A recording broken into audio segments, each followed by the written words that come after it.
입니다. 한경직 목사님께서 북한에서 목회를 하시다가 무슨 일인지 모르겠지만 굉장히 낙심이 되셔서 이제 목사 사표를 내고 목회를 그만둬야 되겠다 생각을 하셨대요. 그런데 그 생각을 하시면서 비몽사몽간에 이제 환상을 보게 된 겁니다. 이 굉장히 험한 길을 가고 있는 자신이 이렇게 보이는데 피곤해서 오른쪽으로 쓰러지려고 할 때 큰 손이 나타나서 자기를 일으켜 세워주는 거예요. 그렇게 해서 또 험한 길을 가는데 이번에는 왼쪽으로 쓰러지려고 하니까 또다시 그 큰 손이 나타나서 또 자기를 일으켜 세워주는 겁니다. 그래서 또 죽을 힘을 다해서 걸어가다가 이번에는 앞으로 쓰러지려고 하는데 두 손이 나타나서 일으켜 세워준 겁니다. 그렇게 해서 이제 환상에서 깨어서 이제 깨닫게 되는 거예요. 이 목회가 내 힘으로 되는 것이 아니구나. 하나님께서 붙들어 주시는구나를 깨닫게 되고 하나님의 손이 함께 하시는 은혜로 말미암아 목회 사역을 잘 감당하셨다라고 합니다. 여러분, 보이지 않는 하나님의 손은 믿음의 사람들을 붙들어 주십니다. 그 보이지 않는 하나님의 손이 여러분의 삶 가운데도 보호하시고 또 인도하시는 은혜가 있기를 주의 이름으로 축복합니다. 근데 때로는 잘못된 신앙을 가진 사람들이 그 보이지 않는 손으로 말미암아 징계를 받고 또 심판을 받을 때도 있습니다. 오늘 본문 말씀이 바로 그런 내용입니다. 지금 사건이 일어난 곳은 이스라엘이 아니라 이제 블레셋이었습니다.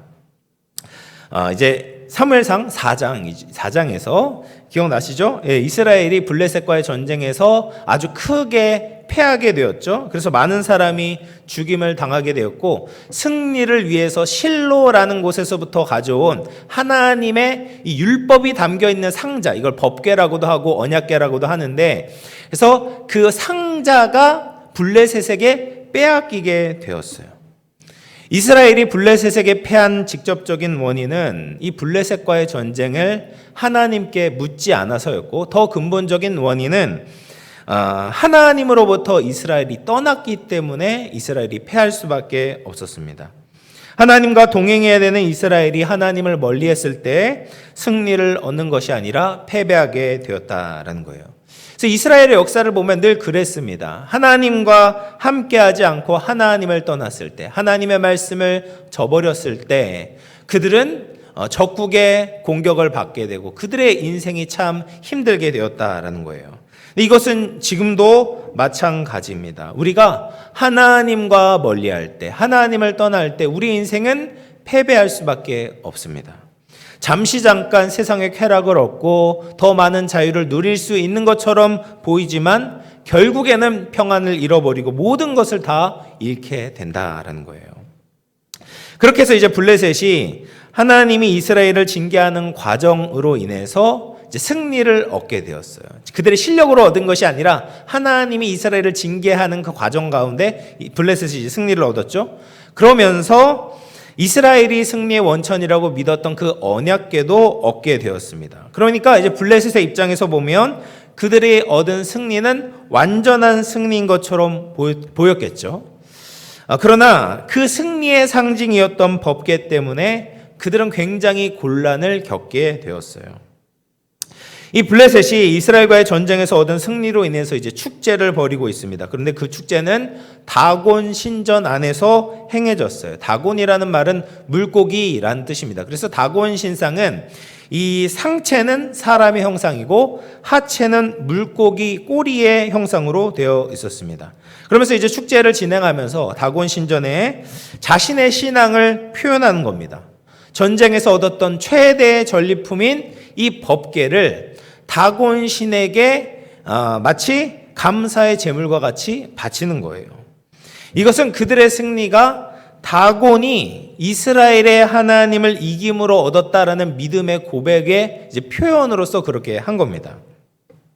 근데 곧 이제 그들의 축제가 재앙으로 바뀌게 되는 겁니다. 사무엘상 5장 3절 말씀인데요. 같이 한번 읽어보겠습니다. 시작.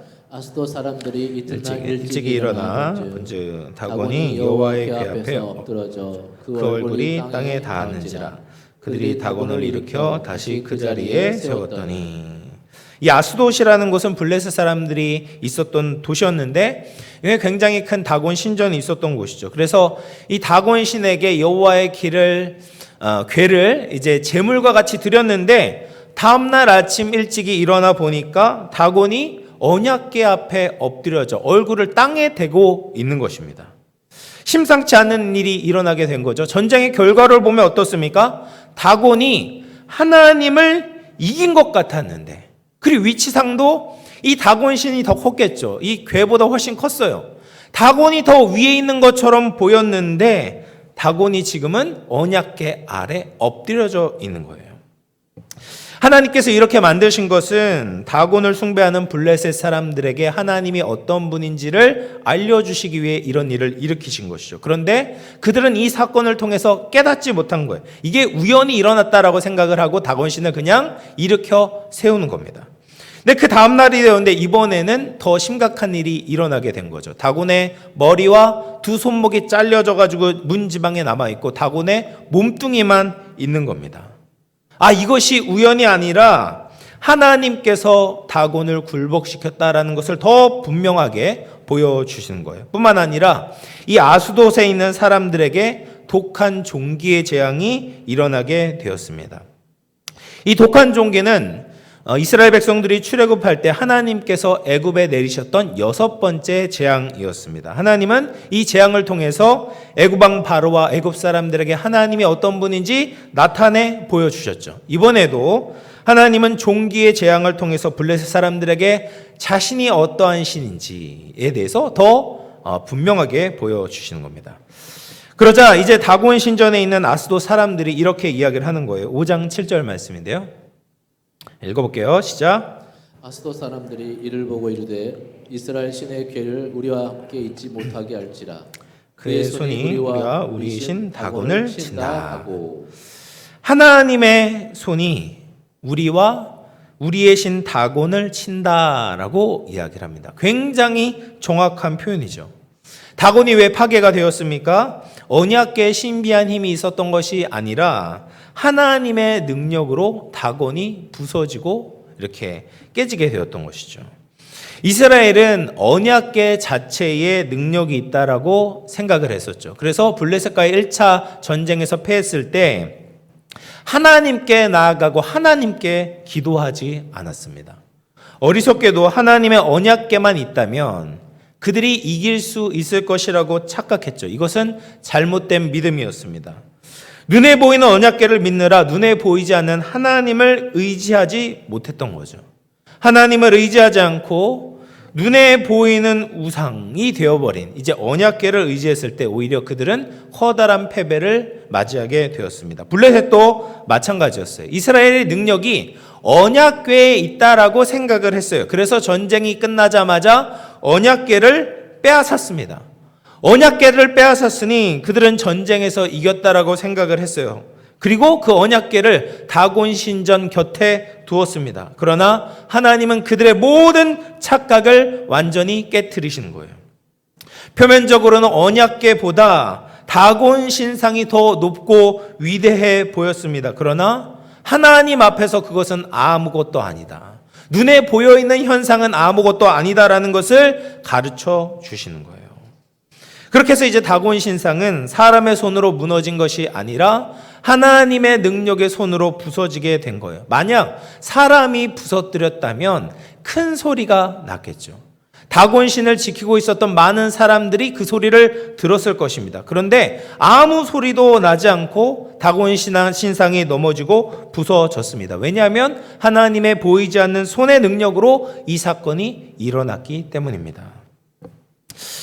성경은 눈에 보이는 것을 하나님처럼 믿는 것을 철저하게 금합니다. 그것은 우상 숭배이기 때문이죠. 한 프로야구 선수가 있었다고 해요. 이 프로야구 선수의 아내가 이제 신앙이 있어서 남편에게 십자가를 선물로 주었습니다. 힘들고 어려울 때마다 십자가를 생각해라고 이제 선물로 줬습니다. 그래서 시합을 할 때마다 이 십자가를 만지작거렸어요. 그런데 마음이 평안해서인지 시합이 잘 되는 거예요. 그래서 더 열심히 만지기를 시작하는 겁니다. 그런데 시간이 흐르면서 지는 날들이 생기는 겁니다. 그래서 더 열심히 십자가를 만졌는데 더 지는 때가 많아지기 시작한 거예요. 그러면서 이게 어떻게 된 일인가? 이게 십자가에 더 집착을 하게 된 겁니다. 그래서 어떤 친구가 왜 그렇게 십자가를 만지냐라고 물어보니까 시합을 이기기 위해서는 이 십자가를 만져야 된다라고 대답을 한 겁니다. 그러자 그 친구가 이렇게 충고를 합니다. 너는 십자가만 만지고 연습을 게으르게 하니까 시합에서 지는 거다라고 얘기를 하는 거죠. 여러분, 십자가는 시합에서 이기게 하는 요술 방망이가 아닙니다. 십자가는 우리를 향해 모든 것을 주시는 하나님의 사랑을 보여주는 매개체에 불과한 거죠. 그래서 우리 교회도 지금 이제 합동 측은 십자가를 걸어놓는 교회가 없어요. 물론 이제 우상처럼 생각하지 않고 걸어놓을 수도 있지만 그것조차도 우상이 되면 안 된다라고 생각하기 때문에 합동 측에서 이제 십자가를 이 성전 안에 걸어놓는 것을 하고 있지 않은 겁니다. 십자가 그 자체가 어떤 신비한 힘을 갖고 있지 않다라는 거예요. 여러분, 우리는 참 신앙과 거짓 신앙을 분별해야 합니다. 참 신앙은 언약궤에 신비한 힘이 있다고 믿는 것이 아니라 보이지 않는 하나님을 믿는 것입니다. 이 팀 켈러의 내가 만든 신이라는 책에서 우상 숭배에 대해서 이렇게 이야기를 했습니다. 우리가 저지르는 모든 잘못의 원인은 언제나 우상 숭배에 있다. 율법을 어기는 배후의 근본 동기가 우상 숭배이기 때문이다. 그래서 10계명의 제1계명을 어기지 않고는 다른 계명도 어길 수 없다. 그러니까 우리가 율법을 어기고 하나님 뜻에 거스르는 모든 그 근원엔 뭐가 있냐면 결국엔 우상 숭배가 있다. 제1계명이 우상 숭배죠. 1계명이 있다라고 이야기를 하는 것이죠. 여러분, 사람은 너무 쉽게 우상 숭배에 사로잡힙니다. 심지어 하나님께서 우리에게 선물처럼 주신 언약궤나 십자가도 우상 숭배로 변질될 수가 있는 거예요. 보이는 그 어떤 것도 하나님을 대신하려고 해서는 안 됩니다. 하나님은 손이 없는 것처럼 보여도 모든 것을 행하실 수 있는 분이고, 눈이 없는 것처럼 보여도 모든 것을 보시는 분이고, 귀가 안 보여도 모든 것을 듣고 계시는 분입니다. 형상은 있지만 아무런 능력이 없는 그런 가짜 신들과는 구별이 되는 분이에요. 그런 이제 하나님의 자유로운 능력을 우리가 부정하고 어떤 우상 안에 하나님을 제한하려고 한다면 이스라엘이건 블레셋이건 관계없이 하나님의 진노를 보게 된다라는 거예요. 그래서 요한일서 5장 20절 21절 말씀 우리 같이 한번 읽어보겠습니다. 시작. 또 아는 것은 하나님의 아들이 이르러 우리에게 지각을 주사 우리로 참된 자를 알게 하신 것과 또한 우리가 참된 자 곧 그의 아들 예수 그리스도 안에 있는 것이니 그는 참 하나님이시오 영생이시라. 자녀들아 너희 자신을 지켜 우상에게서 멀리하라. 아멘. 하나님은 참된 분이시죠. 그리고 예수님은 참된 하나님이십니다. 우리가 참 하나님과 예수님을 섬기게 될 때 우리가 가장 주의해야 될 것은 무엇이냐? 자녀들아 너희 자신을 지켜 우상에게서 멀리하라 라는 거예요. 참된 하나님을 바르게 섬기지 않으면 우리는 우상에게 가까이 가게 된다라는 겁니다. 그래서 언약궤를 믿지 말고 언약궤를 주신 하나님을 바라보아야 하는 것이죠. 눈에 보이지 않아도 하나님을 믿음으로 붙잡으며 나아가야 합니다. 여러분, 우리는 참 연약해서 눈에 보이는 것을 자꾸 의지하려고 합니다. 어떤 현상이 일어나지 않으면, 내가 원하는 결과가 나타나지 않으면 하나님이 무능력한 것처럼 생각합니다. 손에 잡히지 않는 어떤 것이 없으면 하나님이 내 인생에 무관심한가 보다, 하나님은 내 인생을 간섭하지 않나 보다 라고 생각하기가 쉽습니다. 그리고 눈에 보이는 다른 것들, 사람의 인정이나 평판이나 권력이나 재정적인 이익들을 훨씬 더 중요하게 여기고 가치 있게 여기려고 하는 거예요. 여러분, 이런 것들이 우리 안에 있다면 이 잘못된 우상들을 해체해야만 하는 것이죠. 우리는 우상이 아닌 하나님만 의지해야 합니다. 우리가 하나님을 참되게 신앙할 때, 참되게 믿을 때 하나님의 능한 손이 우리를 위해 움직이기 시작하는 것입니다. 우상이 아닌 참 하나님이시고 모든 것 되시는 하나님을 가까이 하고 하나님을 대체하려는 모든 우상들을 멀리할 수 있는 저와 여러분 될 수 있기를 주의 이름으로 축복합니다. 그렇게 하고 나서 이제 이 블레셋 사람들이 하나님의 언약궤를 아스돗에서부터 이제 가드 지역으로 옮기려고 하는 거예요. 좀 옮기면은 이 언약궤가 괜찮지 않을까라고 생각을 하는 거죠. 그런데 가드 지역에 도착을 했는데 이번에도 어김없이 악성 종기가 발생을 하는 겁니다. 그러자 이제 가드 지역 사람들이 신속하게 움직이는 거예요. 하나님의 언약궤를 또 다른 곳으로 옮기자. 그렇게 해서 에그론으로 옮기게 됩니다. 근데 에그론 사람들은 오자마자 이번에 왜 또 우리를 죽이려고 하냐라고 이야기를 하면서 하나님의 언약궤를 이스라엘로 돌려보내자라고 이야기를 하는 거예요. 블레셋 사람들이 이제 더 이상 다곤에게 구원을 요청하지 않고 있죠. 다곤은 이스라엘의 언약궤 앞에 무능했습니다.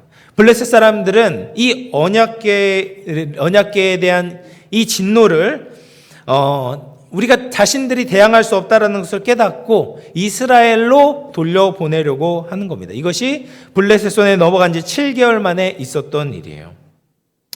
여러분, 여기서 우리가 알아야 되는 것이 있습니다. 거룩한 것은 거룩한 자리에 있어야 한다라는 거예요. 언약궤는 이스라엘로 돌아가고 하나님을 예배하는 성막 혹은 성전 안에 머물러 있어야 하는 것입니다. 언약궤가 거룩하지 않은 곳에 머물게 될 때 하나님께서 재앙을 내리시는 거예요. 거룩한 것은 거룩한 장소에 있어야 합니다. 그래서 언약궤를 덮는 그 뚜껑을 속죄소라고 이야기를 해요. 그러니까 죄가 속하여진 자리다라고 이야기를 합니다. 또 다른 말로는 시은좌라고도 부르는데 이것은 은혜가 베풀어진 자리다라는 말이에요. 그러니까 하나님의 용서가 선포되고 하나님의 은혜가 베풀어진 곳에 하나님의 그 거룩하심이 놓여질 수 있다. 하나님의 임재가 함께할 수 있다라는 말입니다. 그러니까 하나님이 계신 곳은 어떤 특정한 장소가 아니에요. 이스라엘만 하나님이 거하시는 곳이 아니죠. 이사야서 48장 11절 말씀 보시면 이렇게 이야기를 합니다. 나는 나를 위하여 일을 이룰 것이라. 어찌 내 이름을 욕되게 하리요 내 영광을 다른 자에게 주지 아니하리라. 하나님의 은혜를 받고 하나님의 용서를 받고 하나님께 영광과 예배와 감사를 드리는 그곳이 바로 하나님이 거하시는 곳이다라는 거예요. 하나님을 인정하지 않은 교만, 하나님이 아닌 다른 것을 섬기는 우상 숭배를 저지른 자와 함께는 하나님께서 함께 하실 수 없다라는 거예요. 그러면 우리는 어떻게 하나님의 자리를 마련할 수 있을까요? 우리 힘으로는 할 수가 없습니다. 모든 사람은 죄를 지어서 하나님의 영광과 함께 할 수가 없습니다. 내 조건, 내 자격, 내 힘으로는 되지 않습니다. 우리는 예수 그리스도의 십자가를 붙들어야 합니다.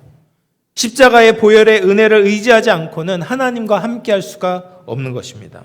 제 아무리 세상 속에 가장 거룩한 장소라고 해도 하나님을 담아낼 수가 없는 거예요.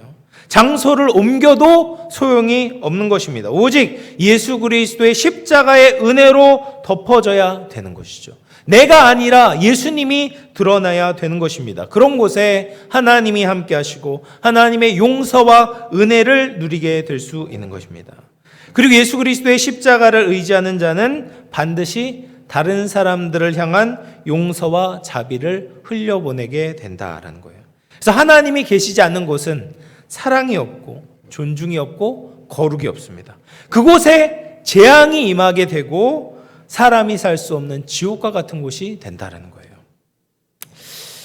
얼마 전에 이제 김세론이라는 젊은 배우가 스스로 세상을 떠났습니다.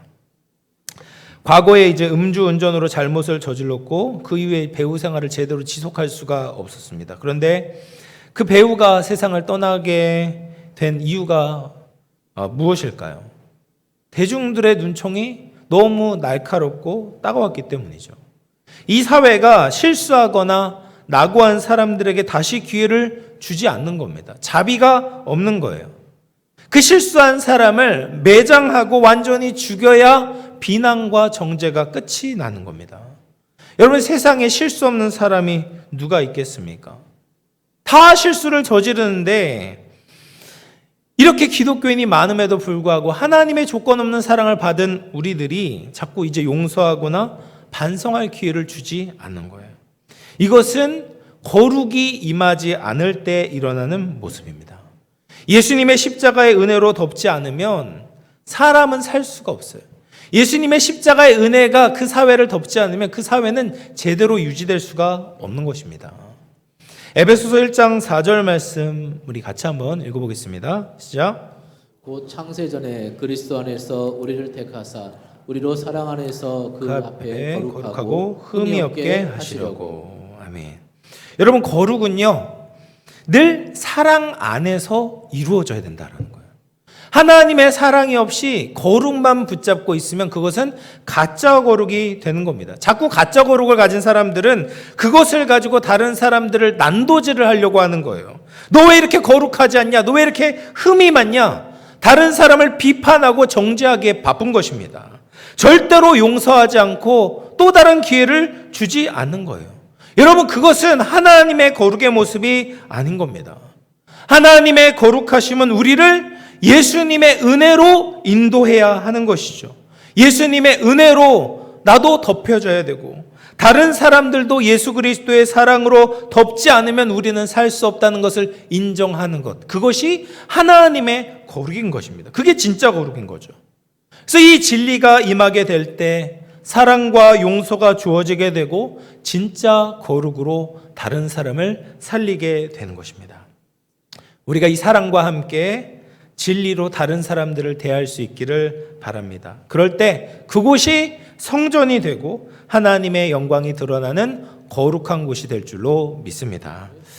말씀을 마치겠습니다. 우리가 하나님을 참으로 믿는 신앙이 없이 하나님을 어떤 곳으로, 어떤 것으로, 혹은 어떤 장소로 가두려고 하고 제한하려고 하는 것이 얼마나 위험한 일인지 모릅니다. 하나님이 보이지 않는다고 해서 아무 일도 못 하시는 분이 아닙니다. 하나님은 보이지 않지만 모든 것을 다 보고 계시고 모든 것을 다 듣고 계시고 하나님의 능한 손으로 모든 것을 다 하실 수 있는 분이에요. 하나님의 능하신 손과 편팔로 지금도 우리를 인도하시고 보호하고 계시는 겁니다. 그리고 하나님은 반드시 거룩한 곳에 계셔야 하는 거예요. 그것은 장소적인 의미가 아닙니다.